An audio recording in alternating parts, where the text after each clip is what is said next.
All right, the Crew Motorfest Street Tier 2. Now, a lot of these cars, now I haven't tested all the cars, okay? Obviously, I don't own all the Street Tier 2 cars. I know the Huracan's good. I know probably the F12 Berlinetta is good. But out of what I have and what I've been playing and racing with in the Grand Race, now it comes down to skill and if you get stuck behind people, crash, and all that stuff. But for the most part, 9 times out of 10, I've won with these cars. Every time, okay? Now I know there's 3 classes in there, so you're like, oh, your hypercar could be better. Look, these cars I always pull through on top. I'm gonna start with number 10. I wish the Evo was better in this game. The Evo it was pushed right out at 11th for me. It corners well, it has good low end acceleration, but it's not there, man. And now, mind you, I tested all these cars on Kiss Me Combi. No NOS. Tried to get out in front, so there was no slipstream, any of that. So these are just those times. But let's start with number 10. The Mitsubishi 3000 GT VR4. This is a favorite of mine. It's quite heavy. You have to turn in. But look, the good thing is, so this got 10th place, 2 minutes 7 seconds on Kiss Me Combi, but most of these cars have around a 235 top speed. This bad boy gets up to 240, and with that, if you're slipstreaming, you can kind of keep and NOSing, you can kind of keep your lead in a grand race, so it's not too bad. Let me go over my pro settings real quick and pause the video if you have to. I'm going to roll through these pretty quickly. I got 50% brake balance. Put those on the screen. And anti-roll bars and camber right there. I want this thing to be faster, but it's still a good car. Like I said, it's a little heavy. You got to kind of learn how to drive it, but for the most part. All right, number 9, the MX-5. Okay, so this thing, it has the 236 top speed. The acceleration is pretty bad out of the gate, but what makes this thing good is it is 2,200 pounds, so it's light. It does get up to speed pretty quickly, and it handles, it's so nimble. The handling is really, really good on this thing. So as far as pro settings go, what did we get on this? We got a 2 minutes 0.5, okay? So right in front of the 3000 GT, but nimble. Feels good to drive. It's fun to drive. I think I knocked that down to 50. I'll put these settings here. Suspension, if you want them, and anti-roll bars and camber. This is what I roll. Sometimes I adjust them. I'll do a race. I'll adjust it some more. It's never final. But this thing comes in at number 9. Number 8. Coming in at a 159.8 and has the best top speed. This, it's decent. I wanted it to be a little better. The older NSX is better. It's actually one of the best Street Tier 2 cars in my opinion. But this, from what I've tested so far, has the highest top speed. I don't know, like I said, Huracan, I know a lot of people use it, Berlinetta, I don't know, maybe there's something else, but this thing gets up to 245 miles per hour, and if you're using it and you can get out front and you can keep your NOS up and you can slipstream, you can really get a good lead against the cars that are topping out 235, 236. That's pretty big in Street Tier 2 if you're doing a grand race that has like highways. So yeah, but this thing, it's just not as quick, you know. Look, let's get into pro settings. Let's see here. Suspension, that's what I got. Nothing too crazy. And the roll bars and the camber.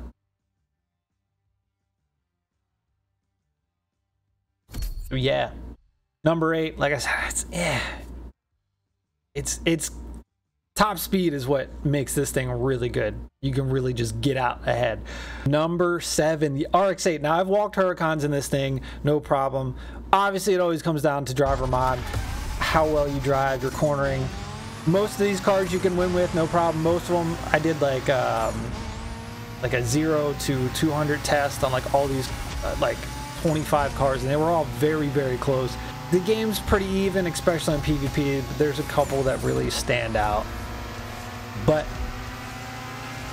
you can take this one or the other RX-8, and they're pretty damn good.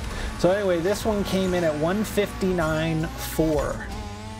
0.4 tenths of a second faster than the NSX. And as far as pro settings go, here this is what I got. I left the brake balance 60% to the front. Suspension, there you go. Nothing too wild. It feels pretty stable. It doesn't feel heavy like some of the other cars.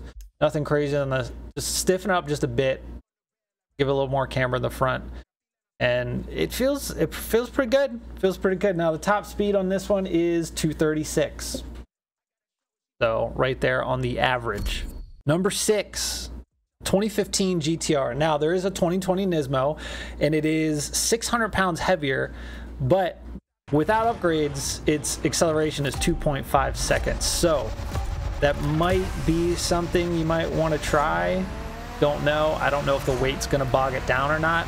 It might not, honestly, but as far as handling goes, this thing whips around the corners, and if it's not the fastest accelerating, but you can out corner a lot of cars and get out in front, and it's not an issue. But as far as pro setting, what do we get on this one? We got a 158.6, so almost a full second faster than the last car. This is one of my personal favorites. The other good thing about the GTR, top speed 243 mile an hour on this GTR. So again, while most cars are topping out at 235, 236, this will get you ahead of the pack. This is the second highest top speed I've found so far in Street Tier 2, behind the 2017 NSX. So 243 top end on this, you can get away on the straights no problem. It just, I mean, it's a GTR. It corners. That's what it's made to do. It's made to be a track car. So let's look at the pro settings here. I don't think I changed those. Nothing too crazy. Stiffen up just a bit. Just a little bit. Anti-roll bars a little bit. And I gave -15 and -10 on the camber. Like I said, nothing crazy. This is one of my personal favorites. This thing is just a beast. All right, coming in at number 5, Porsche 911 GT3 RS, the 2016 model. Now this car is not really fast. It's nimble, it's lightweight. 3100 is pretty light for a new car, let's face it. And it corners very well, it hooks up. You can maintain a higher speed through the corners and just rip around, no problem. This is probably one of the best feeling cars I've driven. We got a 158.5, so just 1/10 of a second quicker than the GTR. And this only has a 236 top speed. Nothing crazy. Let's look at the pro settings. I don't think I changed the brake balance. I made the fronts +1 and the rears -1. I didn't really do anything crazy because this car just feels so good. -15 in the front, -10 in the rear. That's it for this one. Cars that feel good, I don't mess with too much. This thing, it's a good car. It's a good handling car. If you got a track that's got a lot of corners and stuff, you're doing a grand race that's not all highway, this might be the way to go, man. All right, number 4, S2K. Not the Ultimate Edition. I'm pretty sure these cars are similar. This one actually has better acceleration. The other one's 3.6. So we're going with the Motorfest edition. It is one of the starter cars. It just feels, I mean, obviously it's light. The S2K is always good. It feels good. Top speed again, 236, right around the average. It's nothing crazy, but this one did a 156.5, which is 1.9 seconds faster than the 911. This thing cruises. I'm telling you, it's a good car. It's good. I used it a lot in the grand race, especially at the beginning of the game, and it just is a beast. So, pro settings. 55% there. I went -5 on the load on the front for the aero. +1, +2, +2, +4, +2, +4. Nothing crazy. I usually just stiffen the cars up a bit, or sometimes depends on the car, I'll soften a bit. +2% stiff on both bars, and then the -15, -10. It's usually a pretty good sweet spot for most cars, depending. It depends on how, if they go around corners, you might have, they're kind of understeering, stiffen them up, add more camber. That's what I'm rolling with. But this car is solid. I tell people, like, use it. S2K is really good. Number 3, I think what makes the C8 good is how quick it shifts. If you can get like a very modern, updated, like probably 2020 plus car, the shift times are so fast that's what makes these just ahead of everything else. Because some of the older cars, and if you don't have a wheel and shifter, and you're just using controller, you're stuck with slow shift times. So keep that in mind. But this, I haven't tested the regular C8. I have it. I already had this maxed out, so I used it. I'm pretty sure they're probably going to be the same. I think this just has the livery, and that's what makes it special. But this thing did a 156.3, so 0.2 tenths of a second. All right, faster than the S2K, and it has a 237 top. But it's just quick, especially off the line. This thing rolls out of there. So let's look at the pro settings. I did 50% brake balance. That's what I have on the suspension, roll bars, and camber. Nothing too crazy. Car feels pretty good. I'm not like a huge fan of it, but it's fast. It's fast. You can't deny it. Number 2. This is probably my favorite street tier 2 car. This thing is quick. Now the top speed is 235. It's right at the average. It doesn't do anything crazy, but the acceleration and how quick it does get up to that 235 is insane. It's nimble. All around, this is a really, really good car. If you ever see a 92 NSX, you're probably going to lose to it 9 times out of 10. This thing is crazy. This pulled a 155.8, which is half a second faster than the C8. And this was only 2 tenths of a second away from taking the first spot. Yes, NSX. It's cheap. Go buy it. Max it out. This thing is a beast. There's nothing else to say about it. It's just a great car. So my pro settings, I think I left that at 60. This is what I have on the suspension. A little bit stiff. I've just have felt like I haven't really had to dial this in too much. I kind of start with the baseline and go from there, and the -15, -10. That's what I'm rolling with. Car feels good to me. If you want to tweak it a little bit, go for it. This car is good. Go buy it now.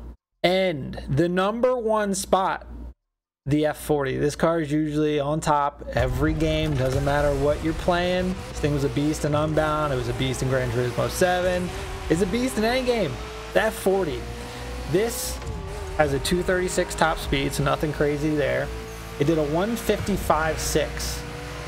So this is 5 seconds faster than our number 10 spot, which is a big deal in Street Tier 2. This thing just, it's nimble, it's agile, it gets around corners, it accelerates fast, it's stable. It's a good car. It's a good car, F40. If you don't have it, I highly suggest getting it. I will show you my pro settings for it. 50% brake balance. I didn't do anything crazy because this is one of those cars that feels really good out of the gate. Same with the roll bars and the camber, running that same setup I usually roll. And that's it, man. That's it, boys. I just wanted to give you 10 cars, kind of pick what you want, what you like. You can win with any of these cars. There's so much going on with the grand races, and there's so many variables. I've beaten the, what's that new Bugatti that people like, the Bolide. People love using that thing. It's fast. I've beaten it with like the Viper racing. I've beaten it with the R34 racing. Like, you can win with anything. it's not like the game's pretty balanced when it comes to PvP. Like I said, like the NSX 245 top speed, that's 10 mile an hour faster than most street tier 2 cars, so that gives you an advantage. So there's cars like that that kind of set it apart. Now I do want to show you something with, say, the NSX. I've been trying to mess with the gear ratios. So if you look here, we're at 225 top speed, right? Even though it goes to 245. So if we take this, I think it was 8, it goes up to 228, but it actually went down to, like, I think 232 instead of 245. So I've been trying to figure that out. If you're running a shorter track, obviously you will be a little better off getting a little bit more acceleration, dropping that. But for the most part, I just leave my cars on long because the grand race, you're always going to be topping out. So I just want to throw that out there. I have experimented with that, but there you go. There's 10 cars. They're not the best cars for street tier 2, but they're very good top tier competitors. They're what I personally use. I like using a variety of cars. I don't like using the same car over and over and over. It gets boring. I know there's gonna, you know, you see the same cars over and over, but it's fun picking something different and then whooping their ass and be like, oh, got beat by a 92 NSX, you know. Anyway, boys, you know the drill. Subscribe, come back, let me know what you use. I'm still testing cars. Like I had like 140 cars imported from the crew too, and there's still a lot to go. There's a couple cars that almost made the list. I'll make another video about those eventually, but see you boys on the next one.